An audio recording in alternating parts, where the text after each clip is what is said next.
And joining us now to talk more about the president's Afghan strategy is CBS News Political Director Steve Chaggaris. Hi, Steve. Hi, Michelle.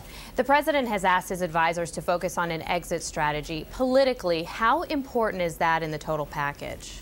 It's extremely important. People forget that he gave a similar speech in March and sent about 20,000 more troops back then to Afghanistan. And so this is the second round.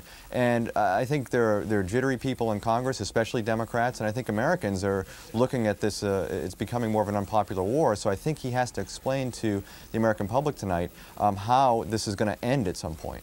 You mentioned that it is becoming an unpopular war. How do you think President Obama's handling of it so far has impacted his poll numbers?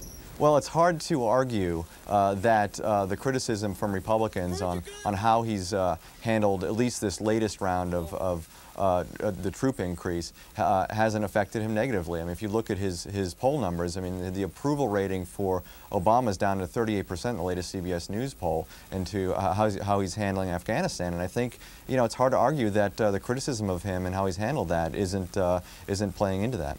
The price tag is estimated right now at about $75 billion each year in thinking that there's going to be 100,000 troops in the country. The House Appropriations Committee has proposed a war tax. How viable is that tax? Is that going to fly?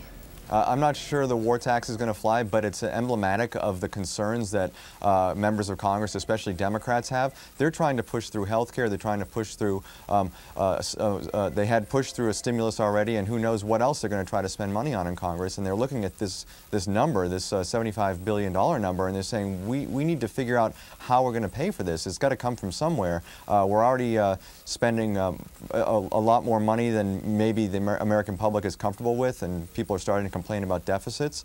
So they're feeling the political pressures from home and from constituents at home about all their spending, and I think they're looking at the Afghanistan situation and saying we got to figure out how to pay for this.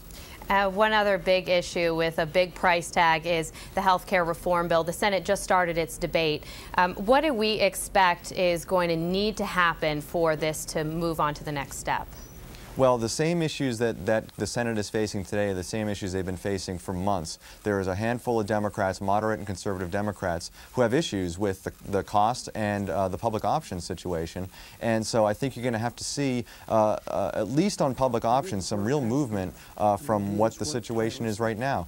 Moderate and conservative Democrats look at the public option that's proposed in the Senate, and they don't agree with it. So I think you'll see some sort of compromise, whether it's a trigger or an opt-in, or even just getting rid of it, which again, that would create a whole new set of problems with liberal Democrats. So, but I think the public option is the biggest issue facing this in the Senate, and you'll see something happen with that in the next few weeks. And I know the billion-dollar question is, when do you think? You think the next few weeks, and what's going to trigger it? Would be Christmas recess?